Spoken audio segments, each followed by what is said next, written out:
सर्वप्रथम आपल्याला सांगतो की आज सकाळीच आमच्या मानलेल्या आत्या या ठिकाणी आल्या होत्या काल, आणि दुर्दैवाने त्यांच्या हेलिकॉप्टरचा सकाळी अपघात झाला.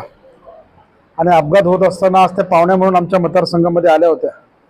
परंतु मतदारसंघामध्ये येत असताना ताबडतोब त्यांच्या मदतीसाठी आम्ही एक ॲम्ब्युलन्स आणि एक फायर फायटिंगची टीम त्या ठिकाणी ताबडतोब पाठवली.